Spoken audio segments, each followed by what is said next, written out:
Yo, how's it going everyone? Welcome back to another Planet Zoo video. ZookeeperChris here. Today we've got another speed build in a new room of our huge Eco Cruise boat ride, which is inspired by a Disney boat ride called Living with the Land over at Epcot in Orlando, Florida. Throughout this video, I'll be giving you my unedited commentary as I attempt to explain my thought process behind the build. And just a quick reminder, I do create these live on stream every Tuesday and Wednesday morning at 9 AM EST over at twitch.tv/ZookeeperChris. So if you have not done so already, be sure to head over there and drop a follow. We've got an awesome, welcoming community there and would love to have you. With all that being said, let's get into this week's build. So this is going to be a bison habitat. It's a pretty large room. And in the actual Disney ride, this room does not have real bison. No surprise, it's animatronic bison. But I figured in Planet Zoo, we have the ability to do this, so why not? So to start, I'm just kind of getting a rough idea of how big I want the room to be. So I'm just kind of sizing that out just with the panels here. And then I get the barriers going here to get an exact idea of exactly like how much space that I have created there, how much space is there. And then what I was doing is I would look up the bison in the Zoopedia and check out how much space they need in the game. So luckily enough, this first build that I did was enough for the bison. I think it was actually more than enough for bison. So I was able just to stick with this and I didn't have to make it bigger or anything like that. Here you can see me struggling with the game. It would not let me rotate the habitat gate for whatever reason. I had angle snap turned off, or the angle rotation turned off, and it was stuck on angle. And then the door went through the floor, so that's fun. Planet Zoo things. Anyways, getting the door lined up, kind of getting the shell of the habitat here started. And I knew with this, so with this is, I want the boat ride to go through the whole room.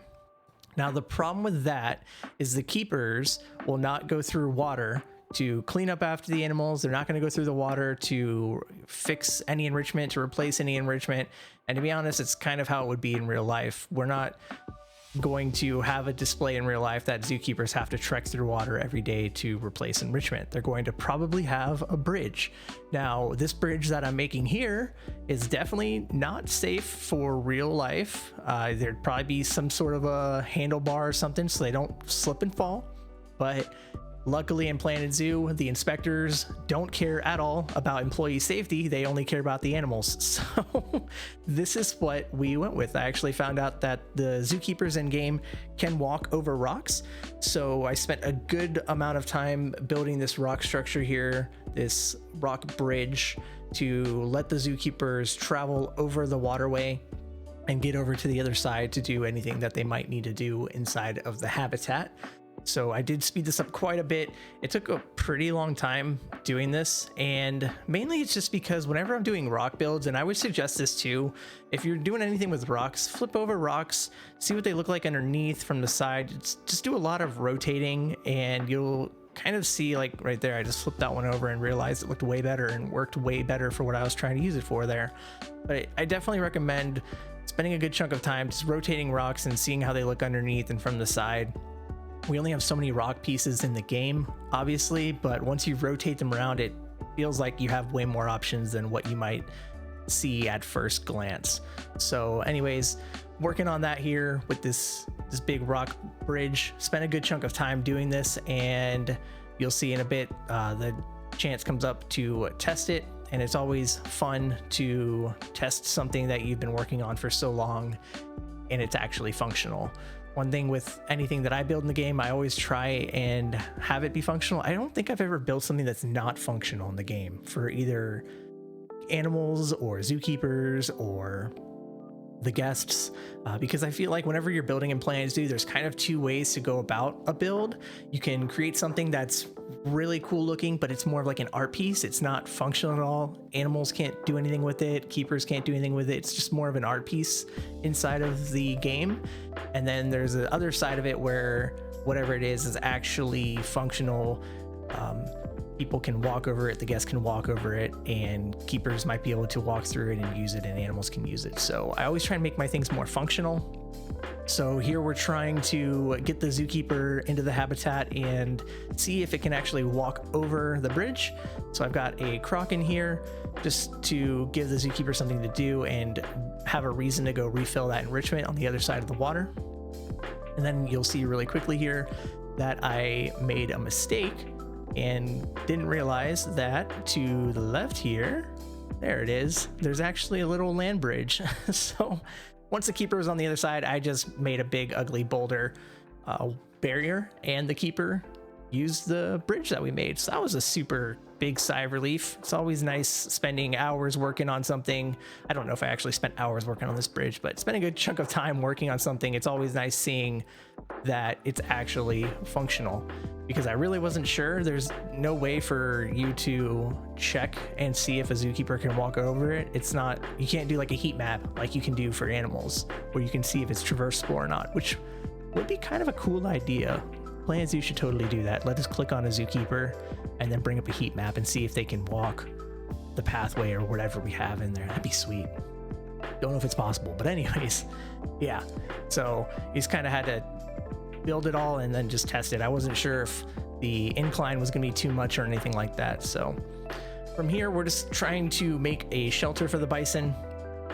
And I probably at this point should not have had the crocodile in there. I just already had crocodiles from a previous room that we worked on, our jungle foresty looking room, swampy room, whatever, for the crocodiles. So I already had them in the zoo, so I placed them in there to do some tests, which is actually a really bad idea, but I wanted to build a shade shelter here for our bison, just kind of messing with ideas for the rooftop structure there, and I ended up going with what we've got right there. Yeah, this is the dumb part on my end. Whenever you're testing things out like this, so I have the crocodile in there and I'm testing out the barriers and seeing if it can walk certain places or get out in certain places. Test with the animal that you plan on having in that habitat. I didn't really pay attention or notice that when I was doing this, and it ended up working out fine. But I have had times in the past where, for example, this is something else you need to consider.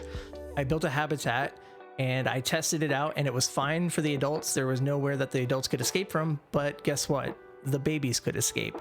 And I think it was for some sort of a cat or, yeah.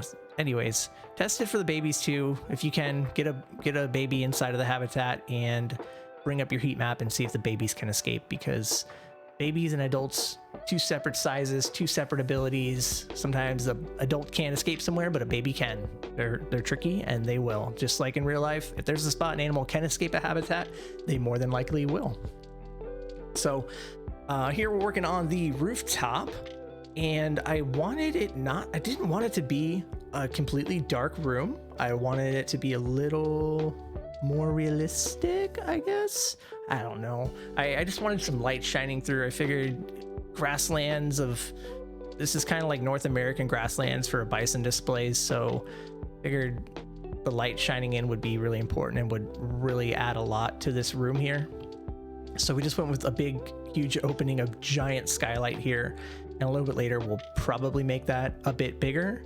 But for starters, I was happy with this here and how it looked. But you can see even with that narrow section of glass up top, you can see inside there's still not a ton of sunlight coming through. So yeah, again, checking the shade shelter requirements and making sure that the game actually classifies what I built as a shade shelter. Again, it would stink if I did a bunch of work here working on a shade structure and then the game said for whatever reason that would not work and you would still need to place another shade shelter in there. And I think a lot of times if that does be the case, a lot of times you just need to bring the shade shelter down a little bit. It can't be too high off the ground for it to be considered a shade structure.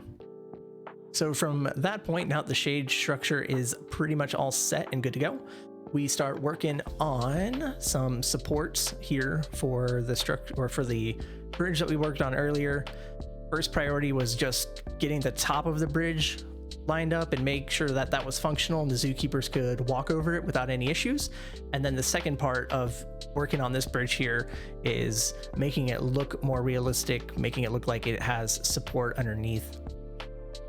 With these types of things in real zoos and any like theme park for that matter, these types of structures would not, I mean, especially like giant rocks like these, I don't think a real zoo or company would use giant rocks like these because they would cost so much money and they'd be so heavy and tough to move.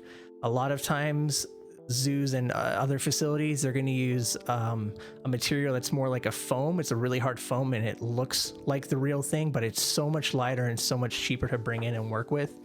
And I guess that also depends on what animal is going in there, because if it depends on what type of material though. I mean, if it's a foam material, you probably wouldn't put foam in here with bison. I feel like the bison would mess around with it and chip it away. But there's other harder materials out there. You don't have to have actual giant rocks in a real display at a real zoo. And for those who didn't know, I am a real zookeeper, so I like to weave in different stories about what it's like being a zookeeper and just give you kind of my experience working in zoos and let you know what we would use and what we might not use in a zoo. So it's kind of like an example there. Some zoos that I've worked at, we do have like a foam material, and other times it's more like a spray on concrete over it's kind of like you're spraying on a shell of a rock structure. So yeah. Here I didn't want the guests to enter this room and just look at a big rock wall, so I decorated it a bit. Made some planters here with a couple of my favorite plants that I like to use on rocks. And then I was checking out some of the vines that would go on this wall. Didn't really like the different vines for this particular section. So we ended up going with something that I don't think is used very often, and that's this Wisteria. I definitely don't use it too often, but it is a really cool looking plant, very beautiful. And if you Google Wisteria, it just looks so cool in real life on there's like pictures of it on buildings and over archways and stuff. And it's just a really pretty plant. So I wanted to use it in here just because I've never really used it too much anywhere else. And I thought this would be the perfect opportunity. So aside from that wall there, I did want to use it here in this transition section between the desert biome room and this grasslands like Bison Habitat. So they've got a couple really cool pieces that you can put along the wall and just kind of break up the hard line in between these two different habitats, these two different rooms. So we ended up putting the Wisteria there on both sides, and then there's not necessarily a Wisteria trunk piece that you can add. So what I did was I just went into the construction pieces here and found a couple of different wooden construction pieces that looked like a tree trunk, and it actually turned out really awesome and looks like it fits just like super naturally and whatnot. So I was very happy with this. I think somebody in chat on Twitch when we were streaming this gave me the suggestion to do this, and yeah, it looked cool. Just because when you had the Wisteria just coming out of the wall all the way to the right or all the way to the left here, it was clipping a lot through the wall as well, and that bugged me. I really try to avoid having things clipping through different parts of the build, so this way that I did it here was an awesome solution, so it wasn't really clipping at all. Here we're putting the little barrier in between the two rooms. That plant there in the water stops the bison from being able to swim over into the desert biome. Got a fog wall up as well. Over here I was kind of toying with the idea of having a waterfall that the guests go through, but it was way too aggressive and I did not like the idea of that. It's one of those things that sounds good on paper or whatever, looks good on paper, but then you actually apply it and turned out just not good for what I was doing. And I think it was also because in the game the water goes through the actual ride, and I just didn't like the idea that my guests who were on this ride would be getting smacked in the face like hard by rain. So ended up just going with the fog. But I think if this were like real life, I think it'd be cool to have a little waterfall, a gentle waterfall, nothing crazy like the game has here. So from this point, now that we got the little transition area worked on a bit, going back to creating some support structures here for the rocks, for the bridge, trying quite a few different support beams here. I was trying to find something that would not only match like the texture of the tropical rock that we were using, but also the color, because I think there are some support beams that you can change the color, but there are also some that you cannot change the color at all. So I was toying around with just different support beams and just trying to get a good look at their different textures and different color options that were available. And I was also trying to decide, do I really need one on each side? Do I only just need one? And I guess the answer to that question really comes down to what material is it holding up and supporting. And so I think in my mind that is foam up above it, because I don't know if one little support beam like that could hold that much weight if that were real rock. So anyways, coming back here, making our skylight twice as big, pretty much, I think. Okay, nope, that's bigger than twice as big. Not good at math, so I'm just gonna stop right there. It's much bigger. Made the skylight a lot bigger, let a lot more light into the habitat here, which I was super happy with. Going on now with the walls here, didn't want to do just straight black walls in this habitat either, so matching up the bottom with the green on the grass, and then we've got nice blue skies up above it. And we wanted to add some puffy white clouds in the sky. Thought that'd be a cool way to just give the sky something else, give people something else to look at, and take away the focus, so to speak, from that hard line right there. Was also trying with just different ways to make clouds in the game. And they, like you just saw, they do actually have a cloud piece, but it's so tiny for what I'm doing here. It was just not useful at all. And can we all just cross our fingers that one day we can actually scale the construction pieces in the game? That would be beautiful. Just let me take that little tiny cloud and click a button and make it bigger, you know? That would be amazing. One day we can cross our fingers. So anyways, working with the thought bubbles here, put them all around the place, as you can see. Put quite a few of them there. And then I believe somebody in chat also gave me the suggestion to change up the color. Well, actually what I was doing this right here, just kind of giving it a little more depth, putting like clouds in front and clouds behind and to the side. And somebody recommended changing the shade of white on either the ones in front or the ones behind. And that turned out really cool. Just gave it a whole different depth of I don't know, just adds so much to it when we did that to the build here. So I believe I do that with almost every single one. I might use a couple of different colors here and there, but it really added a lot to it. Any way that I can try and make the walls just look better than just either just straight up black walls or just blue and green, and break it up a bit, kind of take your eyes to something else. I feel like the more things you have to look at that are not, you know, just more detail, and the more things you have to look around at, the less you notice the things that you don't want people to see. For example, this hard line in between the blue sky and the green there. And we actually go further in just a moment here, and we do the rolling hills as well. And that's something that we picked up on from the desert biome build, where we were doing the sand dunes on the wall. Basically took that same principle and that same idea and applied it into this room here to make rolling hills. So kind of getting these clouds all situated and placed as far up on or away from the wall, I should say, as I wanted. And I think I actually got it bugged, and it ended up being further away from the wall than what I wanted, but I ended up keeping it just because I figured in real life it doesn't have to be attached to the wall. It could be hanging from some sort of a line or anything, really. So there you can see we've got a couple of the rolling hills now, so it looks a lot better. It's just so much better than just straight black walls. Widening out the river here, smoothing out the sides quite a bit, and let's see. Okay, yeah, just kind of making some smaller adjustments here up along the edge. I believe here we might also be getting into the plant work. Yes. Yeah, so was putting the same plants over here, decided that I wanted to try something different. So we wanted to try these reed grass pieces here. And as you should definitely test it whenever you're doing things like this, especially with null barriers, and coming up with creative ways to stop animals from, you know, going out of the null barrier. And as you can see, that one definitely did not work. The bison could escape. So I tried different heights and whatnot, and it still wouldn't work. So we ended up going with that grassy material there.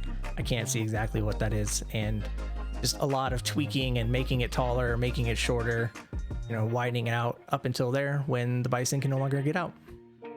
And thankfully, again, I'm using bison right there. I'm not using the crocodile. So very important. Test with the animal that you're going to have in that display.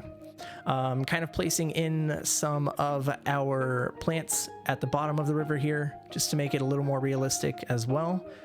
Wanted to include some more of the reed grass there. And then finally also adding some more plants to just the grassy area out here. Wanted to go with kind of like a cornfield look. I was pretty happy with how that turned out, just because the scene at Disney is like a cornfield. So that's what I ended up with. Some more random plants scattered around here. Wanted to hide the enrichment device. I thought that ended up looking really cool, just making it look a lot more realistic, and just, I don't know, I like hiding the wooden piece there. It looks cool. And then last but not least, I just go over the surface of the ground with the roughen terrain tool, so it looks a bit more natural and not so flat and boring everywhere. That's going to do it for today's video. I'll leave you with a few cinematic shots of the final build here in the bison room. If you enjoyed this video, be sure to toss a thumbs up on it and hit that subscribe button if you have not done so already.